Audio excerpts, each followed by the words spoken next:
सुबह होते ही फातिमा ने वही कपड़ा निकाला जो इमरान को पुराने पेड़ के नीचे मिला था। कपड़ा अब काला पड़ गया था, मानो राख का ढता हो। फैजान बोला, अगर ये चीज़ डायन की है तो हमें इसे वापस कर देना चाहिए। इमरान ने सिर हिलाया, लेकिन कहा, पेड़ के पास या उस आईने के सामने? फैजान ने धीरे से कहा, आईना टूट गया है, शायद अब वो पेड़ उसका दरवाज़ा है। शाम होते ही तीनों भाई बहन उस सुनसान जगह की ओर चल पड़े। पूरा गांव खामोश था, पेड़ के चारों ओर कोहरा छाया हुआ था। फैजान के हाथ में कपड़ा कांप रहा था। अचानक हवा चलने लगी, पेड़ के पत्ते जोर जोर से हिलने लगे।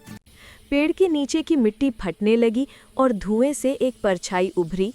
वही औरत, लंबे बाल, लाल आंखें और एक भाव शून्य चेहरा। डायन की आवाज गूंजी, तुमने मेरा वादा तोड़ दिया, अब तुम सबको यहीं रहना होगा। फातिमा ने कांपते हुए कपड़ा आगे बढ़ाया। लो, हमारा कोई बुरा इरादा नहीं था। चुड़ैल ने कपड़ा पकड़ लिया और एक पल के लिए सब कुछ थम गया। हवा थम गई, आवाज थम गई, यहाँ तक कि परछाइयाँ भी थम गई। फिर उसने धीरे से कहा, मैं तुम्हें छोड़कर जा रही हूँ, लेकिन याद रखना, आईना कभी नहीं टूटता। चुड़ैल धुएं में बदल गई और आईने का बस एक छोटा सा टुकड़ा जमीन पर रह गया। इमरान ने टुकड़ा उठाया, उस पर तीनों के चेहरे दिखाई दे रहे थे और पीछे एक चौथा चेहरा। फातिमा घबराकर बोली, ये कौन है?